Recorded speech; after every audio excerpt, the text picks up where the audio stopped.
Thank you, Isa, and thanks for the invitation to participate here today. So you've just heard some examples where external controls have been used, let's say, successfully. And what I'm going to talk to you about is a problem that is under a lot of discussion now.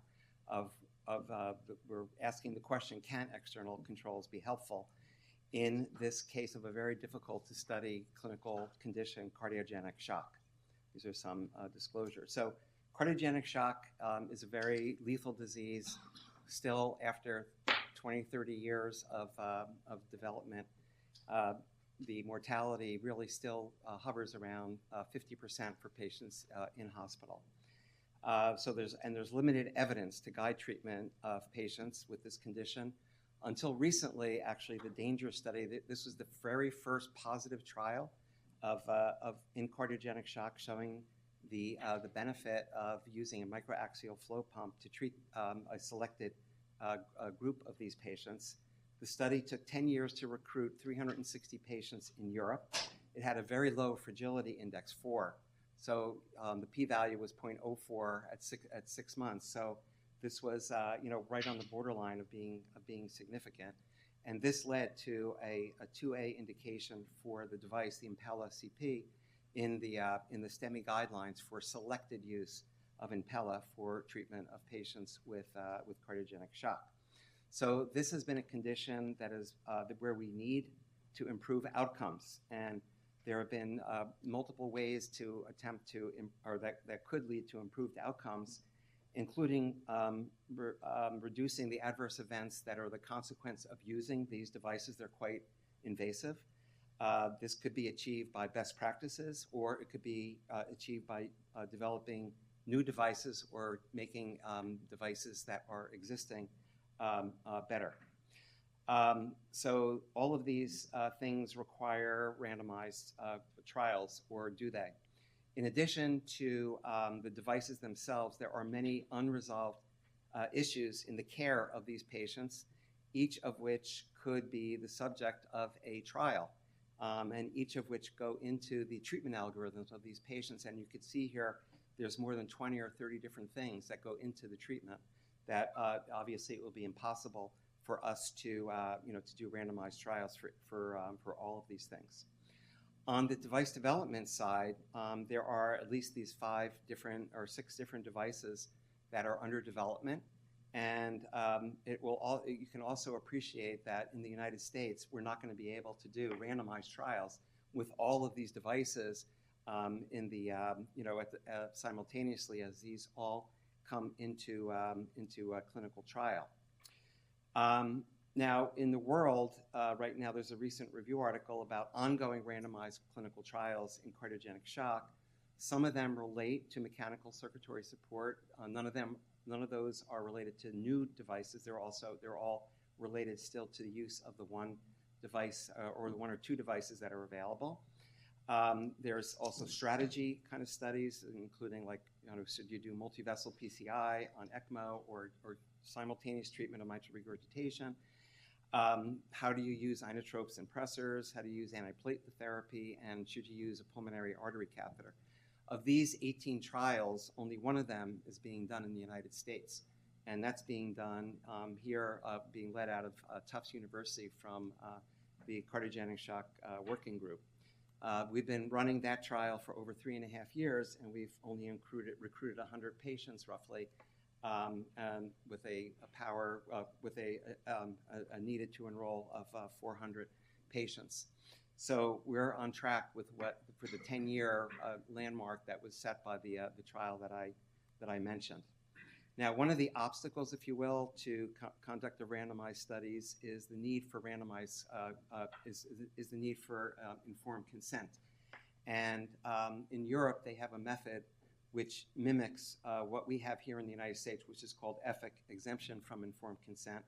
This is a very difficult pathway to go down for a sponsor. We did launch a study actually in cardiogenic shock a couple of years ago, where we started getting EFIC. We had 2 sites that received EFIC, and over the course of 6 months, they enrolled 1 patient with this through this pathway. In fact, in the history of EFIC, which dates back, I think, to the 80s or 70s, there have been only 41 trials that have used EFIC. And you can see here to the right, around 10 of those were related to out-of-hospital cardiac arrest, so that's really bystander CPR, hemorrhagic shock and traumatic brain injury. And these are very, it's very difficult to obtain this, but certainly this is going to probably be a component of almost any trial that we do in the United States in cardiogenic shock. So what are these devices? These devices, we refer to them as PVADs, percutaneous ventricular assist devices. There are two main uses for these devices. One is high-risk PCI, which is prophylactic use of these devices in patients undergoing PCI where you think that they have the potential to become hemodynamically unstable. And the other is this condition of cardiogenic shock that I've been talking about, where the devices provide the hemodynamic and metabolic unloading of the ventricle to improve the coronary flow, restore blood pressure, and restore organ perfusion to the other organs of the body. Now, the regulatory strategy for these two applications is very different.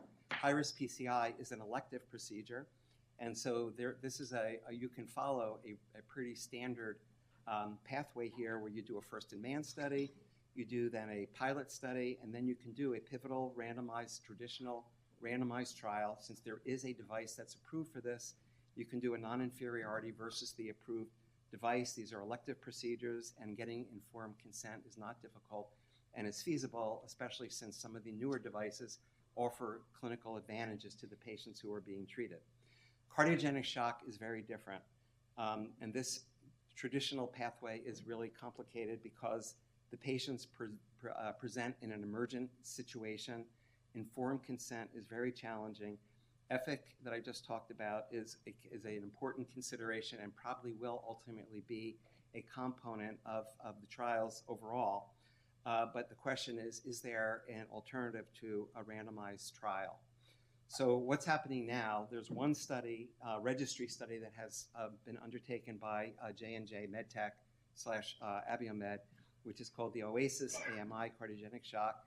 And this study is designed to educate sites on best practices, how to use the devices better to minimize adverse events, with the idea that they can reduce adverse events and improve the clinical outcomes.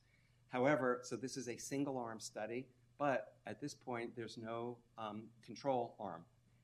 And so this is one aspect where an external control might be helpful, in addition to the other ones that I'm going to talk about. So how could registries play into this? Well, first of all, I think it's important to note that in the United States, there are these 5 registries that have been going on for multiple years. And in these registries, we've accumulated, with all of them together, more than 40,000 patients. So we can collect data from registries. We can collect large amounts of patients. We can accrue a large amount of data, and we can accrue large numbers of patients. But what is the problem? So how can we circumvent randomized trials in the regulatory sense, and how can these registries be helpful? So one approach is to develop what's called an objective performance criteria, which is to take all the information that was gained from these other trials and develop what is the expected rate of outcome, either whether it's survival or rates of specific adverse events. The problem is that the granularity of the data that have been used in prior registries do not hold up to regulatory standards. There's no adjudication of events. There are no standardized definitions for the adverse events. Standard practice has changed over the time that these data have been collected. So there are really a lot of limitations that really prohibit, and I think the FDA won't even consider, I don't think, that these data from these registries can retrospectively be used. Another alternative for sponsors is to rely on data outside of the US, where conducting randomized trials might be different, but I believe that violates certain regulatory requirements of the US, that patients be studied in the United States. Not 100%, but there is a requirement that these devices be used in the United States because there are differences in clinical practice between Europe, Asia, and South America and here. So the question we've been asking is there the possibility to develop an external base that could be used for statistical matching to industry-sponsored single-arm studies? And I don't think I have to tell this audience where are the potential sources of external databases: electronic health records, claims databases, registries that we've just been talking about, historical control data, and or the other is some type of a real-world, prospectively collected real-world evidence. Well, when you go through this list, the first 5 of these really, and we don't have time to go into the details, they have been tried in certain areas of cardiogenic shock, and they've actually proved to provide incorrect results compared to the ultimately what was done, results obtained from the one standard clinical trial. So really what our focus has been on thinking about real development of real-world evidence. So the proposal that we are kind of promoting and in discussions with multiple potential partners is to develop a for-purpose built registry, single-arm registry that would be collect data, granular data, according to a schedule of events consistent with standard of care. This would allow us to collect these data without the need for informed consent in the control group. We would develop inclusion-exclusion criteria that are broader than the likely criteria used for either the pre- or post-market studies that I've referenced. But the one thing that's very different than the prior registries is that this registry would be conducted prospectively according to industry standards. What does that mean? It means that we would have real funding for the sites. So instead of getting $200 for enrolling a patient, you would get $5,000 at a site per patient. So this is really what sites expect when they're doing an industry level, an industry-sponsored study. And it's what's required in the modern day to have dedicated clinical staff to enter data, collect data, and enter data. We would have source data monitoring of adverse events, just as you would do in a clinical trial. We would have a clinical events committee that is also standard of care, standard of practice when you're doing a clinical trial. Patients, consecutive patients that meet the criteria must be enrolled, so we'd have very strict screening logs and auditing of screening logs. Informed consent is only required when you do standard of care for the prospective collection. So in other words, patients who survive to hospital discharge would be consented, and that's a very easy thing to do, and we've done that with all of our registries, the 5 registries that I've discussed. We get informed consent for prospective collection about longer-term adverse events and survival. Now, this is being done in close collaboration with the FDA and potential industry sponsors on both the pre-market, that is the study, the OASIS study, that's intending to study best practices, and also with post-market, that is for the new devices. FDA does have draft guidance on the use of real-world evidence to support regulatory decision-making that we're following and is our front and center in our thinking and in our discussions with the FDA. So the idea here is that, especially for the post or pre-market devices, that we would be developing an external reusable cardiogenic shock registry based on standard of care. We would have a relatively broad inclusion-exclusion criteria.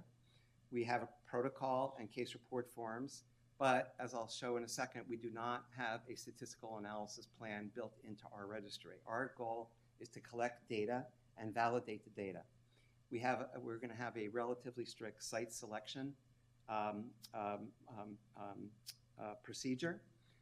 We're working, as I'll mention in a few minutes, we're working with the American Heart Association, which is conducting a registry that includes over 160 sites, and they have metrics on numbers of patients and compliance with data entry.